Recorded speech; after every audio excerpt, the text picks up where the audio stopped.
आज इस मेडिटेशन एवं मोटिवेशन के 8वां सप्ताह, आज ये 8वां रविवार है लगातार।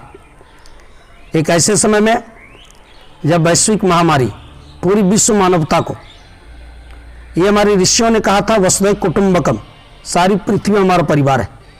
जैसे शरीर में किसी अंग में एक छोटा सा जो बाल है, चाहे पैर का हो, हाथ का हो, दाढ़ी का हो, कहीं भी एक बाल को स्पर्श करें, खींचें तो पूरे शरीर में दर्द महसूस होती है। अगर पैर के निचले तलवे में एक कांटा चुभ जाए तो मस्तिष्क से उसका दर्द महसूस होता है।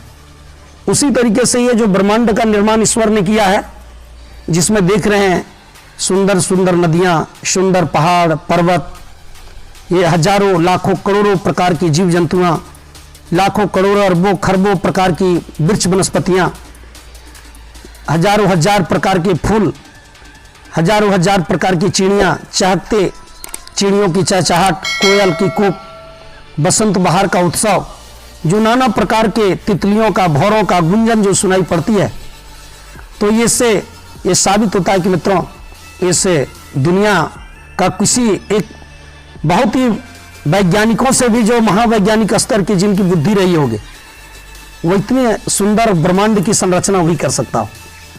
जातियों के रूप में, संप्रदाय के रूप में हम भले अलग अलग हो सकते हो, लेकिन जो सनातन सत्य है वह पूरी मानवता के लिए बस एक ही मेथड लागू होता है। सबको जीने के लिए ऑक्सीजन चाहिए, पीने के लिए पानी चाहिए और पेट भरने के लिए अनाज चाहिए। ये कॉमन चीज पूरे प्रकृति में हर जीव जंतु पर लागू होता है।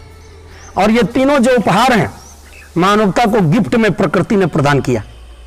प्रकृति ऐसी अनमोल कृति, कोई कई पुल बना सकते हैं, उसकी प्रतिकारती बना सकते हैं, एक से एक विलक्षण चीज, हवाई जहाज से लेकर एक से एक वैज्ञानिक टेक्निक बन रहे हैं। अब कार भी लॉन्च हो रहा है जो बढ़ते सूर्य के प्रभाव को, उस ऊर्जा को का संदोहन करके इस तरह तमाम तरह की गाड़ियों को चलाया जाएगा। ऐसे टेक्नोलॉजी टेक्निक का विकास हो सकता है। लेकिन हमारी टेक्निक जो रही है भारतीय संस्कृति का, वह बहुजन हिताय बहुजन सुखाय अर्पित हो मेरा मनुज का है, इस भाव के आधार पर चला। आप देख लीजिए विश्व के सामने जो महामारी आई है, दो तरह की बुद्धि इसी देश में काम करती है। एक बुद्धि सिर्फ मेरा कल्याण हो जाए, और एक बुद्धि जो पूरी मानवता के लिए समर्पित रहा। आज सबसे, जब कहते हैं महामारी आने वाली थी, प्रायोजित महामारी, या जो कभी इसको कह लीजिए, चाइना के वुहान शहर से इसकी उत्पत्ति हुई। वुहान के बारे में आप यूट्यूब में सर्च करेंगे कि एक ऐसा जगह जहां हर प्रकार के जीव जंतुओं को कैद रखा गया है। आपको केकड़ा चाहिए, आपको मछली चाहिए, आपको किसी भी प्रजाति की चिड़िया चाहिए, उसका फ्राई आप खाना चाहते हैं, जैसे पिज्जा बर्गर खाते हैं तो तुरंत वहां बना करके और दिया जाता है। ऐसा वुहान शहर जहां से इस कोरोना वायरस की उत्पत्ति हुई है, और कोरोना के बारे में चाइना को पूर्व ही पता चल गया था, और इसके कारण वो कहते हैं करोड़ों करोड़ खरबों की संख्या में वो पूर्व ही मास्क बना के तैयार रख रहा था कि महामारी फैलेगी तो इससे मुनाफा कमाएंगे। लेकिन दूसरी तरफ हिंदुस्तान को देख लीजिए, अभी जो वैक्सीन लॉन्च हुआ है इंडिया के द्वारा, अपने देश के साथ साथ पूरी दुनिया को निःशुल्क रहा, भी तो उसके आर्थिक रूप से घाटा हमको दिखाई पड़ रही है। लेकिन हमारा जो भाव है वसुधैव कुटुंबकम, सारी पृथ्वी हमारा परिवार है। और इसलिए आज के समय में इस प्राण की साधना को, अपने शरीर का ग्रोथ तो बढ़ाना जरूरी है, इम्यूनिटी पावर, उसके लिए हमको अपना रूटीन तय करना बहुत जरूरी है। और आज उसी व स्वास्थ्य संवर्धित कैसे करें, अध्यात्म का पहला सूत्र है। यदि हम अध्यात्मवादी व्यक्ति हैं, हम यदि धार्मिक हैं, तो हमारा सबसे पहला शर्त क्या है कि हमको तन और मन दोनों से स्वस्थ होना चाहिए। सबसे पहले हम अपने स्वास्थ्य के लिए प्रयत्नशील हों। कहते हैं एक स्वस्थ व्यक्ति ही राष्ट्र, समाज और संस्कृति और मानवता की सेवा कर सकती है। इसलिए हमारे ऋषियों ने कहा, सेवा की शुरुआत कहां से होती है? अपने जीवन से। भजन का अर्थ, भज धातु से भजन की उत्पत्ति हुई है, जिसका अर्थ होता है सेवा। हम सेवा का प्रकल्प, सेवा किसकी करें? माता पिता, राष्ट्र, गौ गंगा, बहुत सारे सेवा के प्रकल्प हैं। लेकिन महर्षियों ने कहा अपना सुधार संसार की सबसे बड़ी सेवा है। जब तक हम अपना सुधार नहीं करेंगे मित्रों, राष्ट्र में किसी की भी सेवा हम नहीं कर सकते हैं। और अपना सुधार की पहली शर्त क्या है कि हमारा स्वास्थ्य संवर्धित होना चाहिए। आज की जवानी का स्वास्थ्य और इम्यूनिटी पावर अखाद्य जीवन शैली के कारण हमारा विकृत होते चला जा रहा है। अभी हमारी जवानी आई नहीं और उसके पहले हमारे मस्तिष्क को बुढ़ापा घेर लिया है। हमारी जवानी को बुढ़ापा का घुन लग गया है। और इसीलिए नौजवान साथियों के लिए आज का अध्यात्म का पहला शर्त है कि हम प्राकृतिक चिकित्सा की ओर लौटे। नेचुरल पैथी, पैथी मीन्स उपचार, जैसे एलोपैथी, होम्योपैथी। उसी तरीके से हमारे ऋषियों ने हजारों साल पहले ही एक्यूप्रेशर पैथी, नेचुरोपैथी यानी प्राकृतिक चिकित्सा। प्राकृतिक चिकित्सा के अंतर्गत क्या आता है कि सुबह से हम एक ऐसी रूटीन की शुरुआत करें कि बिना औषधियों का कायाकल्प हमारा हो। मेडिसिन की ज्यादा जरूरत हमारे जीवन में नहीं पड़े। लेकिन आज देखा क्या जाता है, एक अच्छे विलक्षण व्यक्ति को सुबह के लिए नाश्ता के पहले खाली पेट में एक दवाई खाता है, नाश्ता के बाद एक दवाई खानी है, भोजन के पहले दवाई खानी, भोजन के बाद दवाई खानी है, सोने के पहले दवाई खानी है। अन्य आदमी का जीवन आज मेडिसिन पर हो गया है और जीवनी शक्ति इतनी कमजोर हो गई कि गुरुदेव ने एक कहानी लिखा कि सास आटा गूंथ रही थी, नई नई बहू आई थी और ऐसी था, गर्मी का दिन था, बाहर बरामदे में वो रोटी बनाने की तैयार आटा गूंथ रही थी। उसी के बीच में चक्का बेलना लाने के लिए किचन अंदर गई, मुंडेर पर कौवा बैठा हुआ था और वो गूथा हुआ आटा में ऐसे चोंच मारा, तब तक बाहर निकली तो कौवा इतना सा अपने चोंच से आटा नोच लिया, गूथा हुआ आटा को लेकर उड़ गया। बहू देख के रोने लगी, बेटी क्यों रो रही हो, दूसरा आटा गूंथ लो। बोला मैं इसलिए नहीं रो रही हूं कि इस आटा को कौवा जूठा कर दिया, नोच के ले गया। मैं इसलिए रो रही हूं कि आज से जब मैं 20 साल पहले जब मैं छोटी बच्ची थी तो हमारी माँ भी इसी तरह आटा गूंथ रही थी और कौवा जब चोंच मारा उस गूथे हुए आटा में तो उसका चोंच उसी गूथा हुआ आटा में फंसा रह गया। वो चोंच अपने आप निकाल नहीं पाया। हमारी माँ किसी तरह से उसका चोंच को आटे से निकाली, फिर पोंछी तो कौवा का प्राण बच पाया था। अर्थात आज मनुष्य जिसके बारे में अरस्तु ने कहा था यह सामाजिक प्राणी है, वह व्यक्तिवादी सोच का हो गया, केवल सिर्फ मेरा कल्याण हो जाए। धरती को बंजर बना दो, पानी को प्रदूषित कर दो, पेड़ को काट लो, इससे क्या होगा? क्या आया मित्रों? हमारे सामने आज दिल्ली का जो रिपोर्ट है प्रदूषण का, पोल्यूशन का, 8 साल के बच्चे के फेफड़ा का स्थिति क्या हो गया है? जो पिछले 32 वर्षों से जो व्यक्ति लगातार बीड़ी सिगरेट धूम्रपान कर रहा है उसके बराबर 8 साल के बच्चे के फेफड़े का हो गया है। इतना कार्बन मोनोऑक्साइड कल कारखानों का जहर इस प्रकृति में घुल रहा है, इसके बारे में किसको चिंता है? इसलिए हमारा अभियान केवल एक छोटा सा अभियान नहीं है। हम कल आप किसी भी पद पर जाएं, लेकिन अगर जागरूक नागरिक अधिकारी बनकर उस पद पर रहेंगे तो उस पद को आप सही ढंग से निर्वहित कर सकेंगे और राष्ट्र के नवनिर्माण में आपसे जितना बन पड़ेगा आप करेंगे। लेकिन इस तरह का स्कूलों में क्या दिया जा रहा है? स्कूलों में केवल हमारी एक उद्देश्य होता है नौकरी प्राप्त करना, शिक्षा प्राप्त करना। लेकिन जो जीवन विद्या की बातें थी, जो हमको चारित्रिक रूप से संपन्न बनाता था, बलिष्ठ बनाता था, बौद्धिक रूप से हमको संपन्न बनाता था, संयम के रूप में हमको ताकतवर बनाता था, वो अध्यात्म, जो अध्यात्म कभी कहिए दयानंद सरस्वती के पास था, स्वामी विवेकानंद के पास था। राजा घोड़मल स्वामी दयानंद को कहा था कि ब्रह्मचर्य में क्या ताकत होती है, थोड़ा सा इसका हमको आप बताइए महिमा। वो अखंड ब्रह्मचारी थे स्वामी दयानंद सरस्वती जी। तो बोला अच्छा समय पर आने पर आपको बताया जाएगा। राजस्थान के राजा थे राजा घोड़मल। एक दिन बहुत दिन आई गई, बीती बात हो गई, उनके दिमाग से बातें निकल गई। 7 घोड़ों के रथ पर राजा घोड़मल निकले बाहर सैर के लिए। उसमें परंपरा क्या होती थी, रथ में एक छोटी सी रस्सी लटकी हुई रहती थी जो बहुत दूर तक रहती थी। मान लिए गेट है और यहां है इतना दूर में। और मित्रों क्या किए, स्वामी दयानंद सरस्वती ने अपने अंगूठे से उस रस्सी को ऐसे दबा दिए। अब आगे रथ निकल रही है, अब 7 घोड़ा हिमिना रहा है, आगे बढ़ नहीं पा रहा है। जो सारथी वो देख रही कहीं रथ के नीचे, चक्का के नीचे कोई पत्थर तो नहीं आ गया है, घोड़े के पैर में कोई कांटा तो नहीं चुभ गया है। लेकिन ऐसी कोई अच्छी बात नहीं निकल रही है, घोड़ा को चाबुक लाया जा रहा, घोड़ा बढ़ ही नहीं पा रहा साहब। तो बहुत नजर देखा तो दूर में स्वामी जी एक जगह चुपचाप खड़े हैं, दयानंद सरस्वती जी। तब उनको बात समझ में आई, देखे वो अंगूठे से रस्सी को दबा दिए। ये होती ब्रह्मचर्य की ताकत। यहां से हमारे जीवन का अध्यात्म शुरू होता है। अर्थात जो हमारी ऊर्जा है, आदमी का मन और पानी का स्तर, ये दोनों बराबर है। पानी को चाहे जितना ऊंचा ले जाइए और खोल दीजिएगा नीचे की ओर भागेगा। उसी तरह हमारे में एक इसमें बुद्धि भी है, चित्त भी है, मन भी है और आत्मा है। चारों अलग अलग पार्ट है, लेकिन मन को ही हम लोग आत्मा समझ लेते हैं। बहुत लोग कहता है मन करता है इसलिए ऐसा करते हैं, मन करता है बीड़ी पी रहे हैं, मन करता है तो देख लिए दामिनी के साथ घटना हो जाती है। बहू बेटियों की इज्जत पर लोग खिलवाड़ करते हैं, माँ बहनों की इज्जत हर लो, जो चाहे सो तुम कर लो। ये मन का स्वभाव, और मन पर अगर आदमी चलना शुरू करे तो उसका पतन निश्चित रूप से है। लेकिन मन को कंट्रोल कौन करेगा? तो हमारी बुद्धि जब सद्बुद्धि की ओर लौटेगी, हमारे जब हम अंतःकरण की आवाज को सुनेंगे। इसलिए अध्यात्म आपके जीवन में विद्यार्थी का दूसरा नाम ब्रह्मचारी जीवन था। अपनी एबिलिटी को कैसे विकसित करेंगे? इसके लिए सुबह से एक रूटीन आप लोग तय करिए अपनी पर्सनालिटी को डेवलप करने के लिए, जिससे आपको व्यक्तिगत रूप से लाभ। सुबह उठे आप तो सबसे पहले 2 गिलास गर्म पानी का सेवन करें, क्योंकि कोरोना का वायरस चल रहा है और गर्म पानी, बहुत सारे भी जापानी चिकित्सकों ने उस पर शोध किया कि गर्म पानी बहुत सारे वायरस को समाप्त करता है, कब्ज को खत्म करता है, माथे के आधा शीशी के दर्द को ठीक करता है, बीपी को ठीक करता है, और ना जाए कितनी प्रकार की बीमारियां 6 महीना आते आते अपने आप ठीक हो जाता है, यदि हम सुबह और शाम 2 टाइम गर्म पानी का सेवन करें।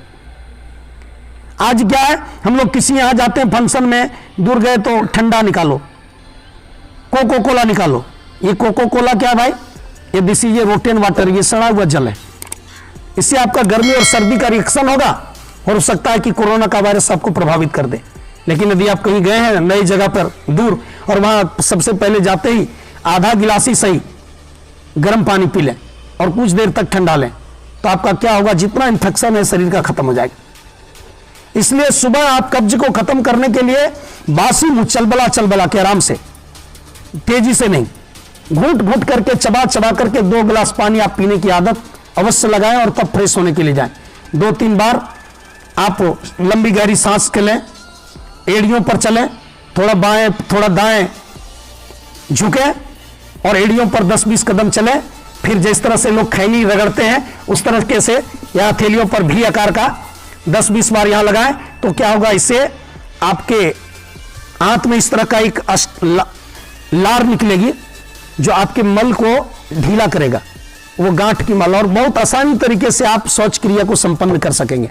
जब आप शौचालय जाते हो तो आप जोर नहीं लगाएं, आप वहां आराम से बैठे और इस जगह पर एक पॉइंट होता है, यहां आप दबाते रहें धीरे धीरे।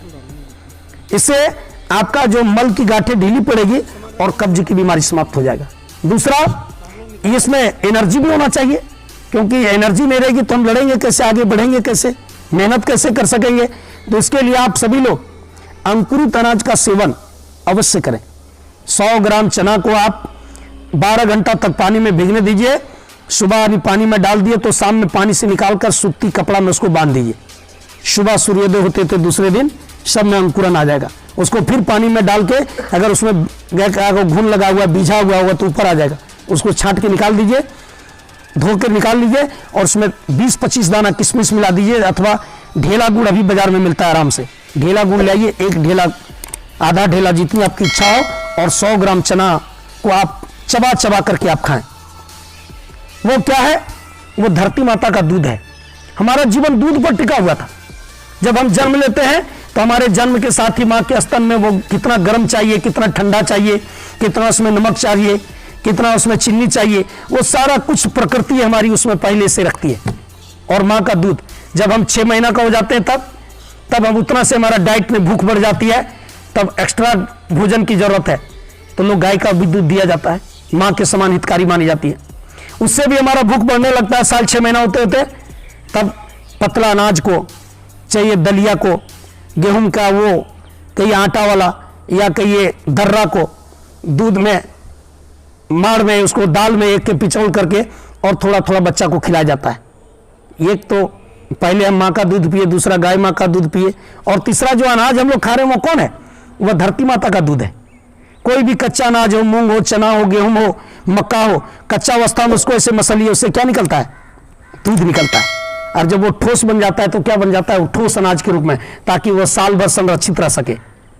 और उसको फिर से भिगा देते हैं, अंकुरित करते हैं, तो दूध का बहुत सारे उसमें vitamin A, B, C, B2 B complex हो गई जो टेबलेट है, जितना वो सारा चीज उसमें आपको मिलेगा, फॉलिक एसिड मिलेगा, उससे आपको आयरन मिलेगा। एक वो समग्र भोजन है अंकुरित अनाज, और उससे आपके मन का भटकाव भी नहीं होगा। आप 100 ग्राम अंकुरित अनाज खाना शुरू करें और इस तरीके से आप पर्सनालिटी को डेवलप। 20 मिनट का ध्यान करें, मस्तिष्क में जाए जितना स्ट्रेस हो, तनाव हो, बहुत डिप्रेशन में चले गए, क्या होगा समझ में नहीं आता है, तो ज्यादा आप मत्था पेची करने की अपेक्षा, ज्यादा टेंशन में जीने की अपेक्षा आप बैठ जाइए किसी जगह आप अस्थायी रूप से, और 20 मिनट तक मुकते हुए बंद आंखों से सूर्य को देखिए आप, और गायत्री मंत्र का जप इतना धीरे से बोलिए कि बगल वाले को भी सुनाई नहीं पड़े। यह गायत्री मंत्र भगवान सूर्य का मोबाइल नंबर है। इसकी अनादिकाल से इसकी महिमा रही है। प्राचीन काल के वेदों से लेकर आधुनिक महापुरुषों ने सबने गायत्री महामंत्र की महिमा को स्वीकार किया है।